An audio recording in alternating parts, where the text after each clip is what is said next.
क्या बोलना चाहिए से ज्यादा जरूरी है कि क्या नहीं बोलना चाहिए।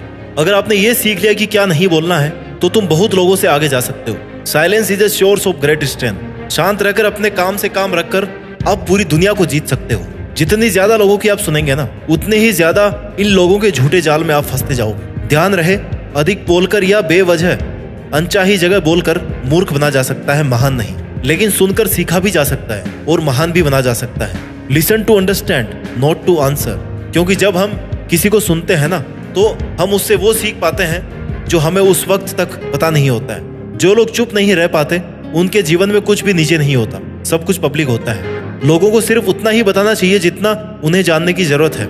आप जितना कम बताएंगे, लोग उतना ही कम सोचेंगे कि आपका अगला मूव क्या होगा। अटेंशन को भूल जाइए, क्योंकि डिस्ट्रैक्शन की आवाज तेज होती है, लेकिन क्रिएशन शांति में होता है, पीसफुली होता है। तो अब आप ये डिसाइड करो कि आपको अपने जीवन में कुछ क्रिएटिव करना है, कुछ बनना है, या विध्वंस करना है, नष्ट करना है, चीजें खत्म करनी है। ब्रह्मांड में सब कुछ एनर्जी की फॉर्म में ही है। यही कारण है कि अपने अंदर की एनर्जी को बचाना जरूरी है। अक्सर ऐसा होता है कि हम अपने प्लान्स, अपने जीवन की हर बात लोगों से शेयर करने लग जाते हैं और फिर उनकी राय एनर्जी के रूप में हम तक पहुंचती है। कभी ये राय सही होती है, कभी गलत होती है। हम इतना शेयर कर चुके होते हैं कि लोगों की अलग अलग तरह की एनर्जी हमारे तक पहुंचने लग जाती है। ये हमारी एनर्जी को इफेक्ट और डिस्ट्रैक्ट करती है। आप जितना चुप रहेंगे, उतनी तेजी से आगे बढ़ेंगे, क्योंकि आपका फोकस और एनर्जी एक ही दिशा में होगी। हाँ, एडवाइस लेने में कोई बुराई नहीं है, लेकिन इसके लिए आपको ये डिसाइड करना पड़ेगा कि किससे आपको एडवाइस लेना है। सही जगह पर लिमिटेड बोलना ज्यादा जरूरी है। जो ज्यादा बोलता है ना, वो कम फायदे में रहता है, और जो कम बोलता है वो ज्यादा फायदे में रहता है। अच्छा स्पीकर बनने के सभी लोग फायदा बताते हैं, सब आपको अच्छा स्पीकर बनना सिखाएंगे,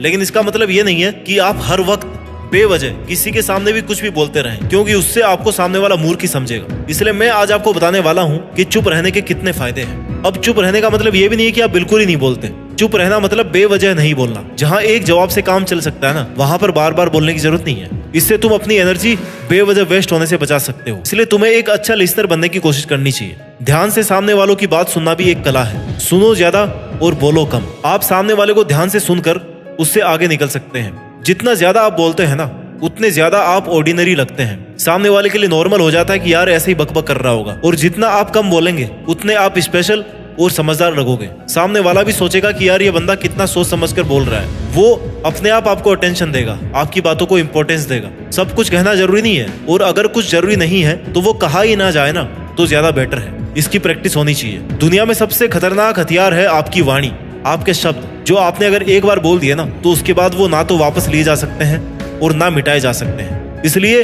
अपने ही शब्दों को खुद की कमजोरी ना बनने दें। कई लोग देखे होंगे आपने, उनके मुंह से कुछ भी निकल रहा होता है, फिर वो बोल रहे होते हैं कि यार भाई गलती हो गई, ऐसे निकल गया मुंह से। भाई ऐसे मत निकालो ना मुंह से।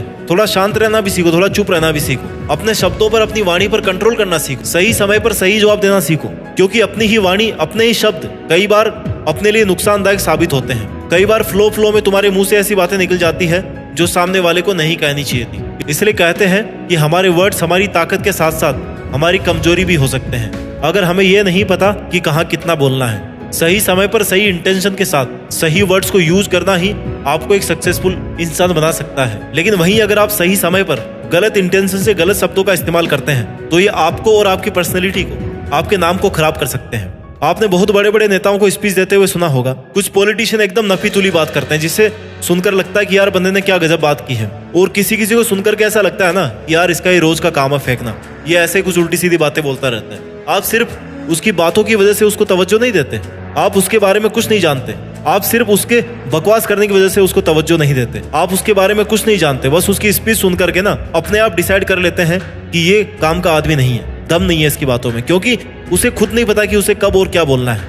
ये सिर्फ और सिर्फ उनकी बातों का खेल है, उनके बोलने के तरीके का खेल है। उनमें से एक को पता होता है कि कब, कहाँ और कितना बोलना है, और एक को नहीं पता होता है कि कहाँ पर क्या बोलना। वो किसी भी मुद्दे पर कुछ भी बात बोल देता है और कंट्रोवर्सी खड़ी हो जाती है। इसलिए अगर आपको अपनी पर्सनैलिटी मेंटेन रखनी है, सामने वाले की नजरों में खुद को इंपॉर्टेंट रखना है, तो आपको जरूरत से ज्यादा नहीं बोलना है, कम बोलना है, मीठा बोलना है, सटीक बोलना है, और जितना जरूरी हो उतना ही बोलना है। महात्मा गांधी ने कहा था कि मौन सर्वोत्तम भाषण है। इसका मतलब है silence is the best part of your speech.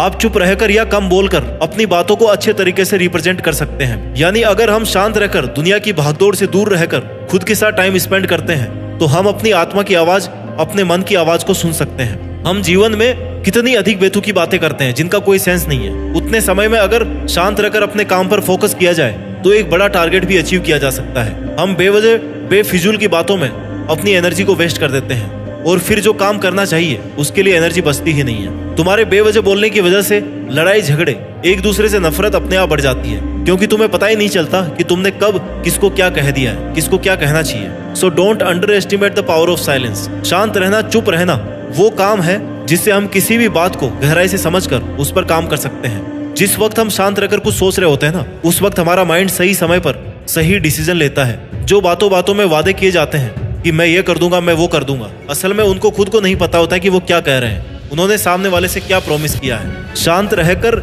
आप वो कर सकते हैं जो हमारी सोच से भी परे है, क्योंकि जब हमारा मन शांत होता है उस वक्त तुम्हारे पॉजिटिव एनवायरनमेंट क्रिएट होता है। क्योंकि जब हमारा मन शांत होता है ना, उस वक्त हमारे अंदर एक पॉजिटिव एनवायरनमेंट क्रिएट होता है, हमारे चारों तरफ एक पॉजिटिविटी क्रिएट होती है, जिससे अपने आप माइंड को ये स्ट्रेंथ मिलती है कि उसे ज्यादा मेहनत करनी चाहिए। जितने ज्यादा आप लोगों की बातों में उलझते जाओगे ना, उतने ही अपनी लाइफ में बहुत पीछे छूटते जाओगे, क्योंकि लोगों का काम कभी भी आपको आगे पहुंचाना नहीं होता है।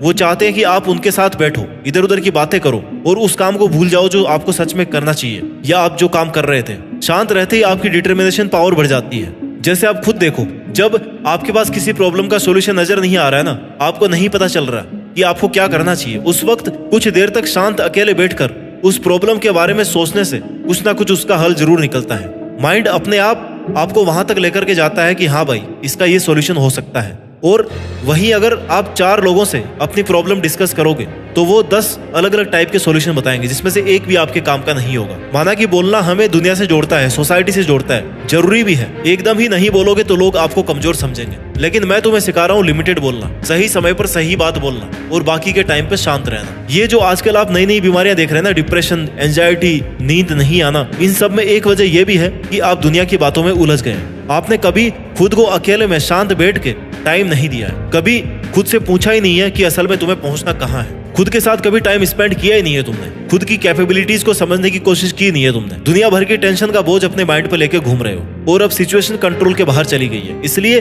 अगर तुम्हें प्रोडक्टिविटी चाहिए, अपने आप से अच्छे रिजल्ट चाहिए, तो खुद से एंजॉय करना सीखिए। You enjoy your own company. क्या आप खुद अपनी कंपनी को एंजॉय करते हैं? क्या आप आधा घंटा भी केवल अपने साथ बैठते हैं, just alone, without any book, without any movie, without any music? Can you stay with your self just alone? लगभग 90% का जवाब यही होगा कि नहीं यार, हम कभी अकेले नहीं बैठते, ना ही हमें खुद से बातें करने की आदत है। सालों से हमने खुद से बात नहीं करी। इसलिए मैं तुम्हें समझाने की कोशिश कर रहा हूँ कि एटलीस्ट सबसे पहले तुम्हारा खुद का ख्याल रखो, खुद से बात करो। ये जो बाकी की दुनिया के साथ अपना टाइम वेस्ट कर रहे हो ना, जिन सभी लोगों की बातें सुन करके खुद को बर्बाद कर रहे हो, उन्हें छोड़कर तुम्हें खुद के साथ रहना चाहिए। शांत बैठकर खुद के लिए मेहनत करनी चाहिए। पूरे जीवन में तुम्हारा दर्द, तुम्हारा दुख, तुम्हारी फेल्योर, तुम्हारी सफलता, इन सभी का असर सिर्फ और सिर्फ तुम पे पड़ने वाला है। कोई बांटने नहीं आएगा। अगर तुम किसी एग्जाम को फाइट नहीं कर पाए ना, तो सिर्फ और सिर्फ तुम्हारा जीवन बर्बाद होगा। इसलिए शांत रहकर ऐसी मेहनत करो कि तुम्हारी सफलता शोर मचा दे। उतने ही आप में खुद को समझने की, दुनिया को समझने की पावर डेवलपमेंट होगी। दोस्तों, आचार्य चाणक्य कहते हैं कि मौन रहने से झगड़े खत्म हो जाते हैं। यानी कि अगर आपको कोई कुछ कह रहा है ना, तो चुप रहना ही उचित है। चुप रहे और उसकी बातें सुने और उसके अनुसार काम करें। चुप रहने से क्लेश नहीं होगा और लोग यह भी नहीं जान पाएंगे कि आपके मन में क्या चल रहा है। दोस्तों, कमान से निकला हुआ तीर, बंदूक से निकली हुई गोली और मुंह से निकले हुए शब्द कभी वापस नहीं आते। इसलिए अपने हर एक शब्द पर ध्यान दीजिए। एकांत हमें यह सिखाता है कि हमें कैसा होना चाहिए। समाज तो ये बताता है कि हम क्या हैं, लेकिन एकांत हमें सिखाता है कि हमें कैसा होना चाहिए। उम्मीद करता हूँ कि पावर ऑफ साइलेंस को समझकर अपने करियर में, अपने फ्यूचर में आप अपनी जीत फिक्स कर पाएंगे। अपना ख्याल रखिए और मेहनत करते रहिए, और मेहनत के दम पर देश में अपना नहीं बल्कि दुनिया में देश का नाम कीजिए। जय हिंद, वंदे मातरम।